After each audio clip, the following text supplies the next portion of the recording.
이번 시간에는 아마 여러분들이 정신분석학을 처음으로 공부하시는 분들도 있으시고 또 꿈심리치료 이런 것들도 처음으로 듣는 분들이 많이 있을 거예요. 그래서 자유현상과 정신분석 전반적인 것에 대해서 Q&A식으로 이렇게 질문하고 응답하는 거예요. 또 이번 시간에도 역시 워밍업이라고 생각하시면 좋을 것 같아요. 그래서 이번 시간의 제목은 정신분석에 관한 질의응답을 하도록 하겠습니다. 그럼 먼저 왜 환자를 카우치에 눕히나요? 그것은 두 가지 기능이 있다. 첫째는 분석가를 위해서, 두 번째는 내담자를 위해서. 카우치에 눕게 되면 수직적이고 사물 외적인 시각에서 벗어나 수평적이고 내적인 시각으로 시선이 바뀌어진다. 그렇게 말할 수 있어요. 아마 여러분이 정신분석을 생각하면 카우치가 제일 먼저 떠오를 거예요. 저도 한 12년 전에 런던에 있는 프로이트 박물관에 갔는데 프로이트가 직접 사용했던 카우치와 안락 의자를 보았습니다. 그 도무지 카우치를 사용하면 어떤 유익이 있는지, 또 정신분석은 반드시 카우치를 사용해야 되는지 아마 그런 질문들을 할 수 있을 거예요. 결론적으로 얘기하자면 정신분석이라 할지라도 카우치를 사용하지 않는 경우가 많아요. 그러나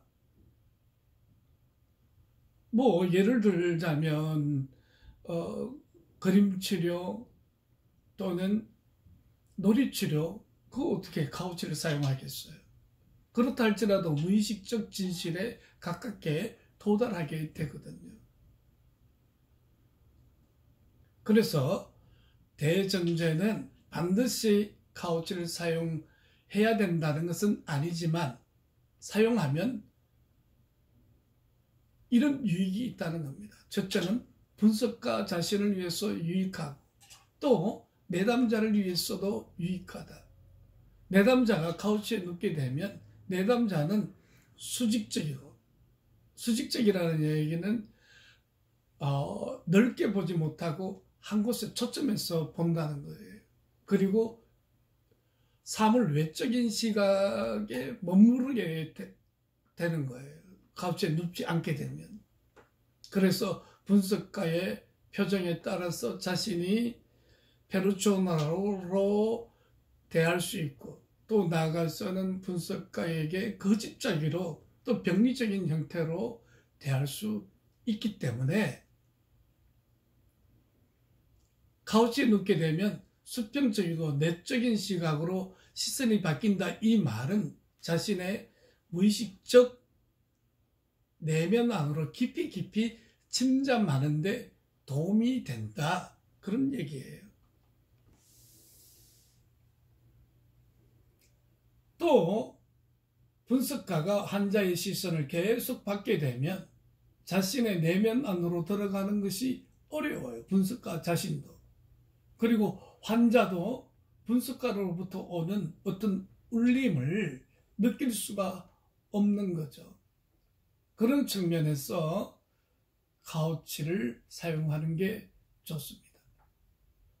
그래서 내담자는 자신의 내면의 이야기를 끌어올릴 수 있고 분석가는 이야기를 더 잘 들을 수 있게 되고, 카우치와 분석가의 거리는 가까울수록 좋다고 말합니다. 왜냐하면 가까이 있으면 전적으로 집중하는 그런 분석가가 되려고 노력하기 때문에 그렇습니다. 카우치가 놓여지는 것은 내담자가 이렇게 누워 있고요. 그리고 분석가는 이런 형태로 의자를 배치시켜서 여기에 이제 분석가가 앉아 있는 거예요. 내담자는 이렇게 누워있고, 그러니까 내담자의 머리맡에서 전방을 향해서 보기 때문에 분석가도 자신의 내면 안으로 침잠하고 내담자도 자신의 내면 안으로 침잠하게 되어지는 그런 유익이 있습니다. 그 다음에는 정신분석 심리치료실이 매우 중요한데, 노란빛과 오렌지빛으로 따뜻한 분위기를 연출하는 것이 좋습니다. 그러니까 형광등 사용은 건물이라고 생각됩니다. 전구색이 좋다는 거죠. 왜냐하면 형광등은 형광물질에 의해서 빛이 반사되어지기 때문에 편안한 느낌을 가질 수가 없어요. 그래서 여기에 좀 더 첨가해서 얘기하자면 뭐 벽에 그림을 많이 붙여놓는다든지 가구가 복잡하게 있다든지 이런 것들도 다 분석에 도움이 되지 않기 때문에 가구나 벽면이 심플해야 된다고 말할 수 있고요. 무엇보다도 중요한 것은 조용한 환경, 침묵할 수 있는 환경이어야 됩니다. 특별히 분석가는 세밀한 관찰자가 되어야 되는데, 여러분 카우치를 사용하는데 어떻게 세밀하게 관찰할 수 있느냐? 그것은 분석가가 시각, 촉각, 청각 모든 감각을 열어서 그를 맞이할 때에 어떤 몸의 움직임, 세밀하게 제대로 된 경청은 관찰에서 시작되어진다고 말할 수 있어요. 그래서 보면은 처음 왔을 때의 인사할 때의 느낌, 냄새, 눈빛, 의상, 머리 스타일, 그리고 발걸음의 힘, 이런 것들, 그러니까 정신분석가는 귀로만 듣는 게 아니라 한 인간 존재가 자신을 전하기 위해서 동원하는 모든 신호들을 다 수신해야 되는 겁니다.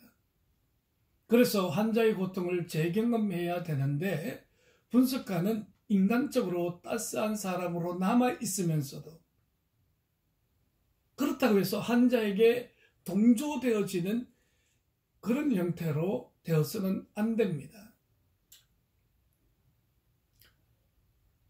분석가가 자신의 공감을 조절하고 균형을 잃지 않도록 하는 지혜를 가져야 합니다. 제가 호수대학에 어떤 박사 슈퍼비전을 했는데 그 친구는 초등학교 아이랑 상담 회기가 무려 300회기를 넘었습니다. 그래서 일단 매우 성공한 케이스라고 생각했는데 보니까 그것은 분석가가 내담자에게 너무 많이 동조함으로써 치료적인 변형에 이르지 못했음을 발견하게 되어졌습니다. 그러니까 내담자 아이가 좋아하는 라면을 끓여주고 라면을 먹고 그 아이가 좋아하는 형태로 300회기를 넘긴 거예요. 그러니까 회기가 300회기 되었으니까 치료적이 되었다. 그게 아니라 동조되어지는 무의식적 진실에 상담자, 내담자가 들어가야 되는데 들어가지 않고 그 표면에 머물고 있었다면 치료가 아니라 그냥 둘이 논 것에 불과하다. 너무 동조되어졌다. 그렇게 말할 수 있을 거예요. 환자 측면에서 보면 분석가가 자신을 동정하거나 동조하기를 바라는 게 아니라 지금 이 불안을 분석가가 도와줘서 이 불안으로부터 벗어나기를 바라고 있는 거예요. 그래서 환자를 고통에서 구해내려면 무엇보다도 그를 이해해야 됩니다. 또 그를 이해하기 위해서는 그의 고통을 온전히 분석가가 재경험해야 됩니다. 그러나 그 고통에 분석가가 휘감겨서는 안 되는 거죠. 즉 분석가가 재경험해야 할 고통은 환자를 치료실로 이끈 현재의 고통이 아니라 환자가 아동기에 경험했던 그 상처를 그림, 놀이, 꿈, 그리고 내러티브를 통해서 다시 재현시키고 그 고통을 재경험하는 것을 말하는 것입니다. 그러므로 여기서 중요한 것은 컴패션을 가지되 환자에게 동조되어져서 환자의 내면 안으로 들어가는 자신의 쥐상스에 이르는 것을 자신의 컴패션이 방해되어진다면 그거는 진정한 의미의 긍휼이 아니라 사랑이 아니라 그것은 일종의 연민의 정이고 그리고 마치 그 병리를 더 키우는 것을 조장하는 것에 불과하다는 것입니다. 그렇게 해서는 불안이 해소되어질 수도 없고요. 그래서 환자가 억압한 자신의 과거 고통을 자신 안에서 되살려져야 됩니다. 분석가는 자신 안에서 환자가 과거에 경험했지만 지금은 모르는 그 고통스러운 감정을 고스란히 되살려 느껴야 되고 그러면서 동요되지 않아야 하고 또 그 고통을 느끼는 환자와 함께 문제가 되는 그 상처의 장면 안으로 들어가는 것이에요. 그래서 아주 심플하게 얘기하면 첫째는 자신의 쥐상스와 동일시 되어지는 것. 두 번째는 분석실 안에서 자신의 쥐상스, 즉 생애 초기에 강력했던 트라우마를 재현시키는 것이에요. 이것은 병리적인 재현이 아니라 치료적인 재현에 해당되는 것이에요. 이것은 분석가가 그토록 기다리는 재현이 되는 거죠. 그러면 이 쥐상스에 어떻게 도달하느냐? 물론 무의식에 도달하는 왕도인 꿈이 매우 중요할 거예요. 그러나 꿈 외에도 그림 또는 놀이치료 또는 내러티브를 통해서 우리는 이곳에 이르게 되는 것이죠. 그리고 그 자신의 쥐상스를 내담자는 관조하고 분석가의 공감적인 환경 안에서 그것을 볼 때는 매우 치료적으로 그 경험을 하게 되는 것이 병리적으로 경험하는 것이 아니에요. 그래서 이런 레버비션스, 이걸 레버비션스 되살리기 기법이라고 하는데 되살리기가 치료적인 되살리기가 반복되어지면 결국 치료적인 변형을 이루게 된단 말이에요. 그 동일시되어졌던 자신의 상처에 투여되었던 에너지가 탈동일시되어지면서 그 에너지는 새로운 관계, 새로운 자신의 일을 위하여 에너지가 투여되어지기 때문에 매우 치료적이고 변형적인 형태가 되는 거예요. 예를 들면 이런 질문을 할 수 있어요. 어떤 트라우마가 일어났는가? 어떤 갑작스런 분리가 그에게 일어났는가? 어떤 강력한 상실이 있었는가? 특별히 6세 이전에 부모 중에 한 사람이 어떤 유기적인 경험을 당했는가? 또 부모로부터 유기를 당했는가? 매우 중요한 것이죠. 그래서 트라우마는 치료 가운데서 재경험되어 언어로 표현되고 상징화되면 그 상처는 누구로 떨어져요? 그러니까 결국은 상징화가 정신화로 가는 것에 하나의 지름길이 되는 거죠. 심볼릭라이제이션은 멘탈라이제이션으로 가는 하나의 중요한 과정이 되는 거죠. 그러니까 무의식적 상처가 의식화되는 순간 그 상처는 문제가 되지 않게 되는 것이죠. 그러면 분석가는 자신의 무의식을 사용해서 작업을 해야 되는데, 이게 무슨 말이냐면 피분석자를 경청하고 그의 억압된 감정들을 분석가 안에서 느낄 수 있으려면 집중해야 됩니다. 의도적으로 무의식적 경험을 이해하려고 해야 합니다. 분석가는 잠수에 들어가 10년의 황홀한 경험을 하는 것과 같아야 한다고 합니다. 그리고 분석가 자신의 일부분을 사용하는 행위는 전적으로 자기 자신으로 남아있으면서도 마치 환자의 유아기 트라우마가 투영되는 스크린처럼 자신의 무의식을 내밀어 비추는 임상가의 진정한 관여 행위라고 말할 수 있습니다.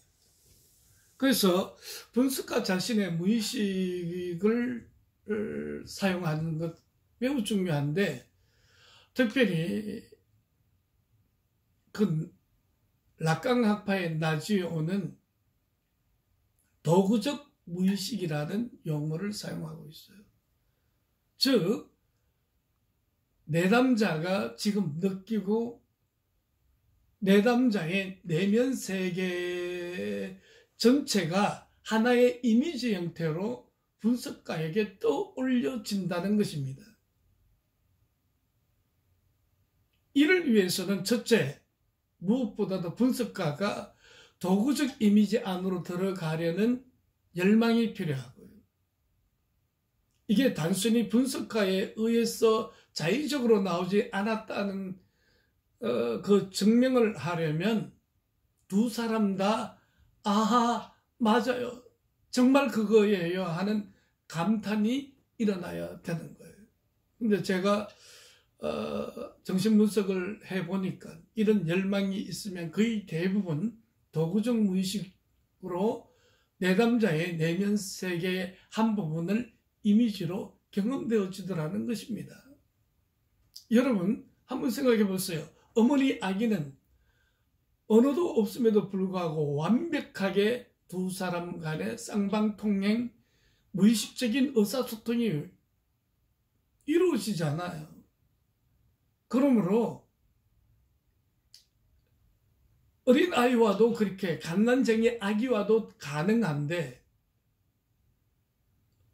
아동이라든지 성인 정신분석 안에서도 이러한 무의식적인 차원의 것들이 잘 활용되어지면 마치 어머니 유아의 무의식적 의사소통의 완벽함으로 들어가듯이 들어갈 수 있는 거예요. 그래서 분석가가 자신의 도구적 무의식을 활용하는 순간에는 분석가가 상황을 제어하는 사람으로서, 그리고 또 자기 자신 안에 잠수에 들어간 사람으로서 두 역할을 동시에 하는 거예요. 이 말은 무엇이냐면, 분석가가 자신의 무의식 안으로 잠수에 침잠해서 들어가지만 또한 내담자의 무의식적 세계 안으로도 들어가서 그 도구적인 무의식이 활용되어져서 내담자의 무의식적 세계에 접촉이 가능하다는 것이에요. 이거는 일종의 신비이기 때문에 제가 설명해 드리기는 한계가 있는 것 같아요. 단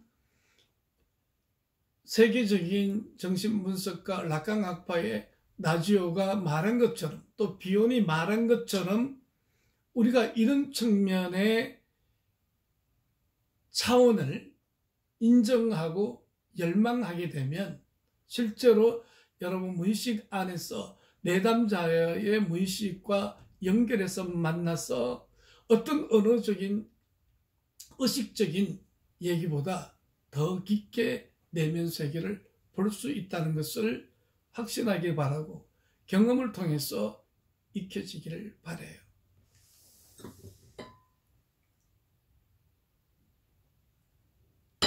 그러면 정신분석과 심리치료는 어떤 차이가 있느냐? 심리치료는 경청을 통해 환자의 인간관계에서 갈등을 유발하는 과거와 현재의 삶의 사건들을 찾아내므로써 관계 속에 갈등을 풀어주는 역할을 해요. 즉, 왜 갈등이 반복되는지 그 원인을 이해하도록 밝혀주는 작업이에요. 하지만 정신분석은 환자가 갈등에 이르게 된 상황들의 어떤 연쇄적인 고리를 이해하게 되면 물론 환자 자신이 현재 고통을 야기하고 있는 정서적 충격들을 재경험하는 데 있다는 것이에요. 그래서 자신의 분석가 자신의 무의식으로 피분석자, 즉 내담자의 무의식을 포착한다. 이게 정신분석이라는 거죠. 그러므로 정신분석은 매우 트랜스퍼스널이나 또는 스피리추얼 사이코테라피처럼 매우 신비로운 그 한 측면을 우리가 인정해야 된다는 겁니다. 또한 정신분석과 심리치료의 각각의 장점은 심리치료는 증상을 일시적으로 없애주는 경청이라면 정신분석은 증상 개선은 물론이고 무엇보다도 피분석자, 즉 내담자로 하여금 자신의 고통을 대하는 태도를 바꿔낼 수 있다는 거예요. 그러므로 인격의 변화를 가져올 수 있다는 것입니다. 그러므로 심리치료는 증상을 일시적으로 없애주는 경청에 초점을 두는 거지만 정신분석은 왜 나는 이런 병리적인 패턴을 반복하고 또 그러한 정서 속에 갇혀지는가, 그리고 그것이 자신의 주의상스에 의해서 일어난 것인데 그 트라우마를, 즉 주의상스는 라칸학파의 용어이고 트라우마는 융학파에서 많이 사용하는 용어인데 여기에 직면할 수 있어요. 맞닥뜨릴 수 있어요. 그렇게 함으로써 인격의 변화까지 가져오는 측면이 있다는 것입니다. 또 다른 측면을 보면 정신분석은 환자로 하여금 자기 자신 안으로 들어갈 수 있는 유연성을 배우게 하고 자기 안에서 낯선 자기의 모습을 바라보게 해주고 자기 자신의 불편한 문제들을 다른 방식으로 느끼게 해준다는 것이에요. 그러니까 왜 우리는 병리가 반복되고 또 더 강화되어지느냐? 그것은 자신의 주의상스, 즉 트라우마를 볼 수 있는 힘이 없기 때문에, 아프고 고통스럽기 때문에, 그러므로 증상은 하나의 방어 기제가 되는 거예요.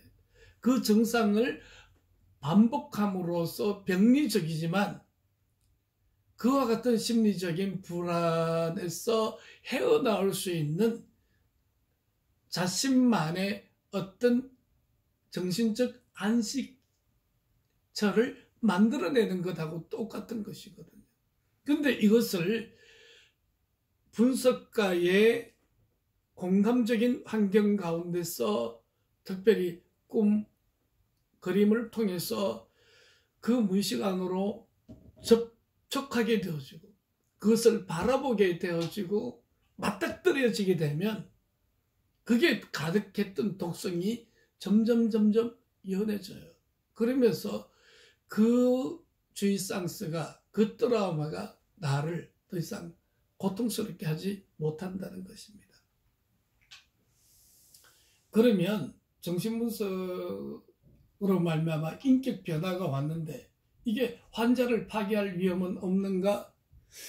정신분석 작업에서 분석가는 나를 파괴도 수리도 대치도 부연도 하지 않으면서 존재를 강화해 주었다. 이런 내담자의 고백을 듣습니다.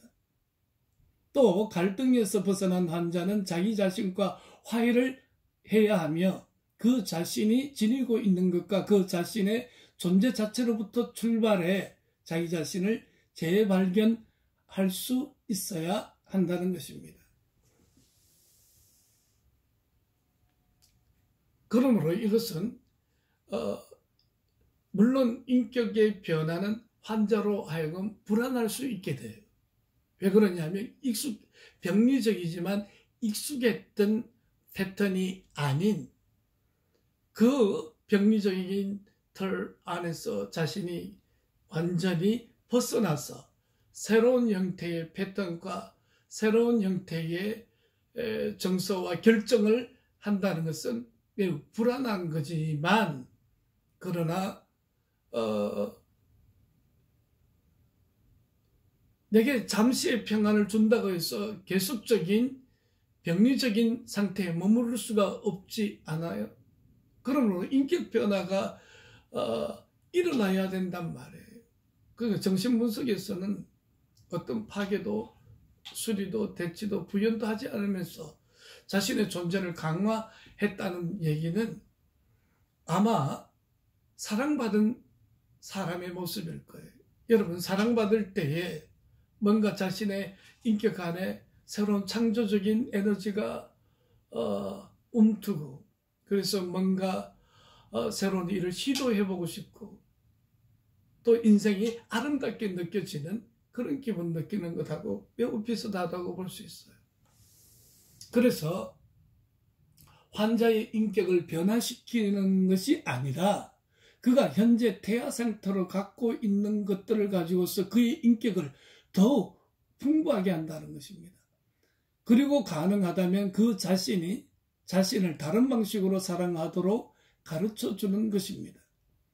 분석하는 현재의 내담자의 현재 모습 그대로 어떤 것에도 더하지도 빼지도 않을 것이고, 오히려 그의 창조적 잠재력을 자극하도록 노력할 뿐입니다. 그러므로